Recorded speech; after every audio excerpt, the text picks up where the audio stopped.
Special train से रामेश्वरम धाम की तीर्थ यात्रा। आज ही अपनी सीट बुक कराएं tripurayatra.com पर।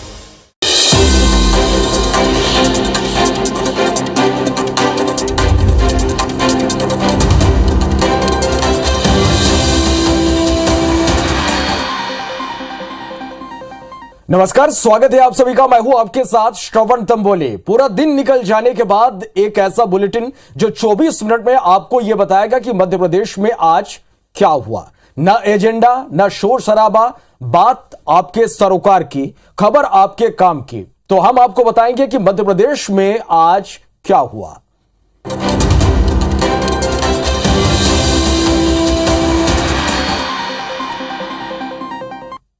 चलिए शुरुआत करते हैं। सबसे पहले बात इंदौर की खबर की। इंदौर शहर में जिम का कल्चर तेजी से बढ़ता जा रहा है। शहर में छोटे बड़े करीब 300 जिम सेंटर हैं, लेकिन इन फिटनेस सेंटर्स में काम कर रहे जिम ट्रेनर्स पर दुष्कर्म और ड्रग्स की सप्लाई करने का आरोप लग रहा है, जिससे सनसनी फैल गई है।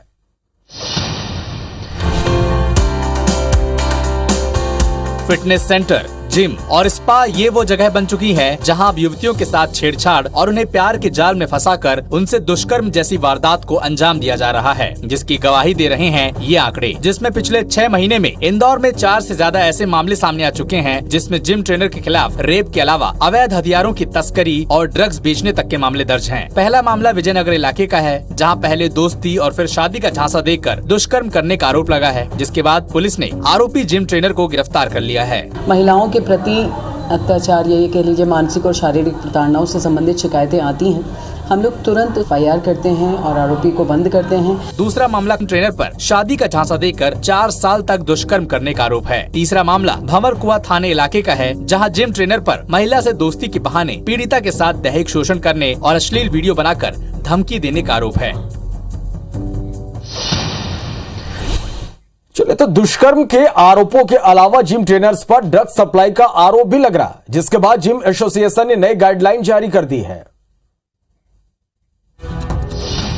जिम ट्रेनर्स पर लग रहे आरोपों के बाद फिटनेस सेंटर्स भी बदनाम हो रहे हैं। दुष्कर्म के अलावा जिम ट्रेनर्स पर ड्रग्स सप्लाई का भी आरोप लग रहा है। ताजा मामला MIG थाना इलाके का है, जहां एक जिम ट्रेनर ने वजन और स्टेमिना बढ़ाने के लिए एक युवक को स्टेरॉइड का इंजेक्शन लगाया, जिसके बाद युवक की तबीयत बिगड़ने लगी, उसके प्राइवेट पार्ट में तकलीफ होने लगी, जिसके बाद जिम ट्रेनर के खिलाफ ड्रग्स बेचने का ही नहीं बल्कि अवैध हथियार बेचने का भी मामला दर्ज कर गिरफ्तार किया गया। पूरे मामले को लेकर जिम संचालक भी चिंतित हैं। जिम एसोसिएशन ने नई गाइडलाइन तैयार की है, जिसके तहत जिम ट्रेनर्स को रखने से पहले उनके रिकॉर्ड को भी खंगाला जा रहा है। सर्टिफाइड जिम ट्रेनर को ही नौकरी पर रखा जाता है, साथ ही उन पर CCTV कैमरे से नजर भी रखी जाती है। बहुत से जिम्स में होता है ड्रग्स और इन सब चीजों के लिए मतलब अप्रोच करते हैं मेंबर्स को। जिम के ओनर्स अगर वो थोड़े से सतर्क रहेंगे तो ये सब चीजों से बच सकते हैं। आपके जिम ओनर, उनकी कोई रेप्यूटेशन हो, वहाँ का एनवायरनमेंट ठीक हो, पहले आप वो चेक करें, उसके बाद ही जिम ज्वाइन करें। सुरक्षा के नए नियम तो लागू किए जा रहे हैं, लेकिन जिम जा रहे लोगों को भी सतर्क रहने की जरूरत है।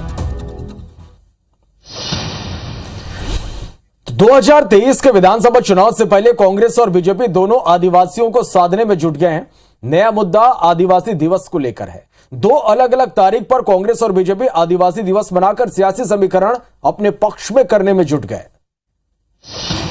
MP में आदिवासियों को साधने के लिए कांग्रेस और बीजेपी दोनों दल अलग अलग दिन आदिवासी दिवस मनाने की तैयारी कर रहे हैं। कांग्रेस 9 अगस्त को आदिवासी दिवस मनाने जा रही है, क्योंकि 9 अगस्त 1942 से ही कांग्रेस ने भारत छोड़ो आंदोलन का बिगुल फूंका था। पूर्व CM कमलनाथ आदिवासी दिवस पर शहीद चंद्रशेखर आजाद की जन्मस्थली भाभरा जा सकते हैं, वहां आदिवासियों से मुलाकात भी कर सकते हैं। राष्ट्रपति चुनाव में क्रॉस वोटिंग के बाद अपने ही आदिवासी विधायकों को साधने के लिए कमलनाथ ने मेगा प्लान तैयार किया है। आपको बता दें कि 2019 में कमलनाथ सरकार ने विश्व आदिवासी दिवस पर शासकीय अवकाश घोषित किया था। तो सारे देश के अंदर ये मनाया जाता है। 9 अगस्त का दिन आदिवासियों के लिए रहता है, जबकि बीजेपी का कहना है कि 9 अगस्त को कोई आदिवासी दिवस है ही नहीं और बीजेपी 15 नवंबर को जनजातीय गौरव दिवस मनाएगी। बिरसा मुंडा जनजाति समाज के गौरव क्रांतिकारी जिन्होंने देश के लिए आहुति दी, उनके लिए जनजातीय गौरव दिवस उनके जन्म जयंती पर शुरू हुआ। जाहिर है 2023 के चुनाव से पहले दोनों ही दल आदिवासियों को साधने में जुट गए हैं।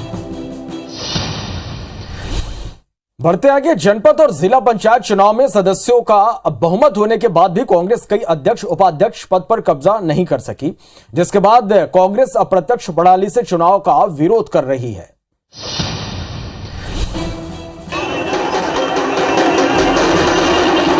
एमपी के पंचायत चुनाव में बड़ी संख्या में कांग्रेस के सदस्य जीतने के बाद भी पार्टी अपने अध्यक्ष उपाध्यक्ष नहीं बना पाई, जिसके बाद अब कांग्रेस के नेता अप्रत्यक्ष प्रणाली से चुनाव करने का विरोध कर रहे हैं। पूर्व सीएम दिग्विजय सिंह का कहना है कि सत्ता दल प्रशासन और पुलिस का दुरुपयोग करते हैं, इसीलिए जनता से ही चुनाव कराया जाना चाहिए। कांग्रेस की इस मांग को बीजेपी हार को लेकर बहानेबाजी बता रही है। बीजेपी प्रदेश अध्यक्ष वी.डी. शर्मा ने कहा कि कांग्रेस को लोकतंत्र और सिस्टम पर भरोसा नहीं है, इसीलिए हर बार चुनाव प्रक्रिया को लेकर सवाल उठाती है। नियम कानून में परिवर्तन होना चाहिए, सारे चुनाव डायरेक्ट होना चाहिए। नगर पालिका नगर पंचायत में डायरेक्ट करवाया था। कांग्रेस लगातार चुनाव देश के अंदर हार रही है, प्रदेश के अंदर हार रही है। दिग्विजय सिंह अपने घर में चुनाव हार रहे हैं, तो ये बहानेबाजियों से चुनाव नहीं जीते जाते। चुनाव जीते जाते हैं जनमत से। कभी ईवीएम तो कभी पद्धति। चुनाव में हार के बाद सिस्टम पर सवाल उठाना अब कोई नई बात नहीं रह गई। बढ़ते आगे, निशंक के पोस्टमार्टम रिपोर्ट में इस बात का खुलासा हुआ कि निशंक की मौत हत्या नहीं बल्कि ट्रेन से कटकर हुई है। पोस्टमार्टम रिपोर्ट में क्या और खुलासा हुआ है, देखिए इस रिपोर्ट में।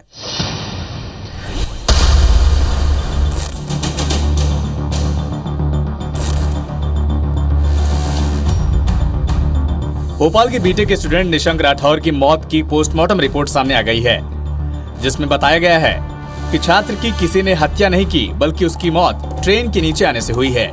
केस की जांच कर रहे एसआईटी के अफसर ने बताया कि निशंक की पोस्टमार्टम रिपोर्ट शनिवार को मिली। छात्र की मौत की वजह शरीर के वाइटल ऑर्गन जैसे पसली, लीवर, स्प्लीन, किडनी में चोट और पैर से हैवी ब्लीडिंग होना बताया गया है। साथ ही रिपोर्ट में बताया गया कि छात्र के शरीर पर किसी रस्सी या तार से बांधे जाने के निशान नहीं मिले हैं। आपको बता दें कि निशंक का शव उबैदुल्लागंज के बरखेड़ा के पास रेलवे ट्रैक पर मिला था। जांच कर रहे अफसरों ने अनौपचारिक तौर पर बताया कि सिर तन से जुदा वाला मैसेज भी निशंक ने खुद ही मोबाइल में इंटरनेट पर कई बार सर्च किया था। इसका खुलासा भी छात्र की मोबाइल की फॉरेंसिक जांच रिपोर्ट में हुआ है। आईएसआईएस एक्टिविटी को लेकर एनआईए ने मध्य प्रदेश समेत 6 राज्यों में 13 जगह दबिश दी। खबर है कि एनआईए ने 2 संदिग्ध छात्रों को हिरासत में भी लिया है। देखिए रिपोर्ट।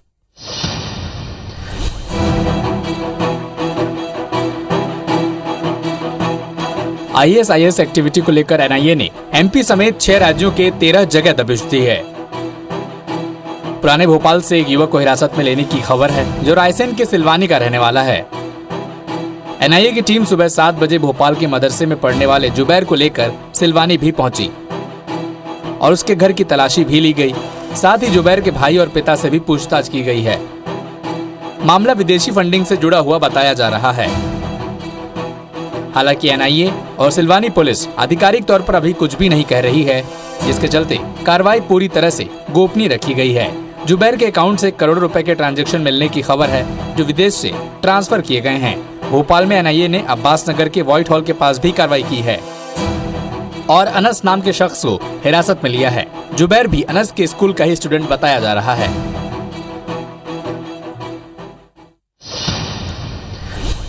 चलिए बढ़ते आगे, खरगोन दंगे के मास्टरमाइंड को आज पुलिस ने गिरफ्तार कर लिया। आरोपी के खिलाफ एनएसए के तहत केस दर्ज किया गया था और 10,000 रुपए का इनाम भी रखा गया था।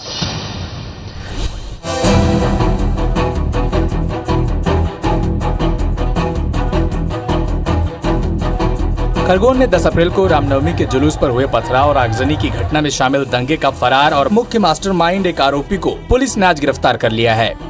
एसपी खरगोन ने इस आरोपी पर 10,000 रुपए का इनाम भी घोषित किया था। 10,000 रुपए का इनामी आरोपी 30 साल के शमीउल्लाह को खरगोन जिले के खलटांका और बाल समूद के बीच से गिरफ्तार किया गया, जिसके खिलाफ एनएसए भी जारी किया गया था। शमीउल्लाह को अरेस्ट किया है। दंगों में एक प्रमुख आरोपी था। इसकी अरेस्ट के लिए 10,000 रुपए का इनाम घोषित किया गया था।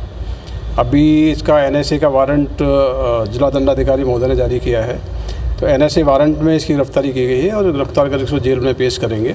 आरोपी मीम ग्रुप का संचालन भी करता है, जिसे एनएसए के आधार पर जेल भेजने की तैयारी की जा रही है। दंगे को लेकर भी आरोपी के खिलाफ कोतवाली थाने में अपराध दर्ज है, जिसे रिमांड में लेकर पूछताछ की जाएगी।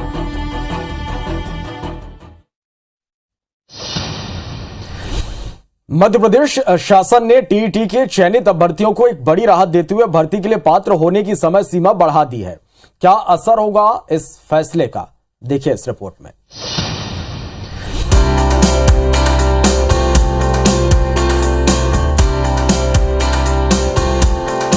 एमपी शासन ने टीईटी के चयनित अभ्यर्थियों को बड़ी राहत देते हुए भर्ती के लिए पात्र होने की समय सीमा बढ़ा दी है। राज्य शासन की ओर से चयनित अभ्यर्थियों की पात्रता की वैधता की समय सीमा अब 3 साल से बढ़कर 5 साल कर दी गई है, जिसके आदेश भी जारी कर दिए गए हैं। इस बदलाव से सबसे ज्यादा राहत शिक्षक पात्रता परीक्षा 2018 में चयनित हुए अभ्यर्थियों को मिलेगी। इस परीक्षा के तहत उच्च माध्यमिक शिक्षक वर्ग 1 का रिजल्ट अगस्त 2019 में आया था। पात्रता बढ़ाने के बाद इनकी वैधता अगस्त 2024 तक हो जाएगी। वहीं माध्यमिक शिक्षक वर्ग 2 की परीक्षा का रिजल्ट 26 अक्टूबर 2019 को आया था, यानी इनकी वैधता 26 अक्टूबर 2025 तक हो जाएगी। वैधता की समय सीमा बढ़ने से ज्यादा चयनित अभ्यर्थियों को मौका तो मिलेगा ही, साथ ही सरकारी स्कूलों में टीचर्स की कमी को भी दूर किया जा सकेगा। सागर में एक लुटेरी दुल्हन को पकड़ने के लिए पुलिस ने गजब का ड्रामा रचा। मामला सागर के जैसी नगर थाने का है। कैसे पुलिस ने लुटेरी दुल्हन और दलाल को धर दबोचा, देखिए इस रिपोर्ट में। सागर जैसी नगर थाने में लुटेरी दुल्हन की शिकायत दर्ज हुई, जिसमें बताया गया कि शादी के तीसरे दिन ही दुल्हन जेवरात और 50,000 कैश लेकर भाग गई है। पुलिस ने जांच की तो उसकी लोकेशन भोपाल में मिली, जिसके बाद लुटेरी दुल्हन और दलाल को पकड़ने पुलिस ने बिछाया एक ऐसा जाल। शादी करके उस महिला को घर लेके आया था और दूसरे दिन जेवर जो भी उसने दिए थे उसको वो लेके घर से गायब हो गई थी। पुलिस ने मुखबिर को दूल्हा बनाया और खुद बन गए बाराती। कोई दूल्हे का पिता बना तो कोई बना फूफा। दलाल से संपर्क कर 1 लाख रुपए में सौदा तय हुआ और सागर के परेड मंदिर में शादी भी तय हो गई, जिसके बाद दलाल और दुल्हन के पहुंचते ही उन्हें धर दबोचा गया। पकड़ने के लिए मुखबिर द्वारा से बात कराई गई महिला से दलाल के थ्रू। महिला आई वहाँ पे शादी करने के लिए, 1 लाख रुपए में बात हुई थी। तो वहीं पे घेराबंदी कर इनको एक दलाल और एक महिला को पकड़ा गया है। पुलिस दोनों आरोपियों से पूछताछ कर रही है, साथ ही 2 फरार आरोपियों की तलाश भी की जा रही है। इंदौर के जू में एक लेब्राडॉग तेंदुए के 2 बच्चों को दूध पिला रही है, जो इन दिनों चर्चा का विषय बना हुआ है। लेकिन इसके पीछे की वजह क्या है, देखिए इस रिपोर्ट में। इंदौर के जू में एक फीमेल लेब्राडॉग के तेंदुए के 2 बच्चों को दूध पिलाने का वीडियो इन दिनों सोशल मीडिया पर जमकर वायरल हो रहा है। पिछले 4 दिनों से ये लेब्राडॉग तेंदुए के 2 बच्चों को अपना दूध पिला रही है। हाल ही में इंदौर के नजदीक धार में तेंदुए के 2 बच्चों का रेस्क्यू किया गया था। यहाँ तेंदुए की मां ने उन्हें दूध पिलाना बंद कर दिया था और उन्हें छोड़कर जंगलों में चली गई थी, जिसके बाद इन बच्चों को क्षेत्र के गाँव वालों ने उठाकर वन विभाग को सूचना दी थी। इसके बाद इन बच्चों को इंदौर चिड़ियाघर लाया गया। चिड़ियाघर के प्रभारी डॉक्टर ने लेब्रा फीमेल डॉग को तेंदुए के बच्चों को फीड कराने के लिए इंदौर जू में लाए और अब उन्हें फीमेल लेब्राडॉग दूध पिला रही है। जो धार से हमारे पास जो लेपर्ड के 2 कब आए उनको मिल्किंग करा रहे हैं और बच्चे भी अब ट्रेन हो गए हैं। वो खुद अपना मिल्क मदर से जो बीच है जो लेब्राडोर उससे सक करना शुरू कर दिया और उनकी हेल्थ में भी काफी अच्छा इंप्रूवमेंट देखने को मिल रहा है। फीड कराने से पहले सारे केमिकल टेस्ट किए गए और जब ये दूध उन्हें पिलाने लायक रहा, तब आगे जाकर इन खूंखार जानवरों को डॉग का दूध पिलाकर बड़ा किया जा रहा है।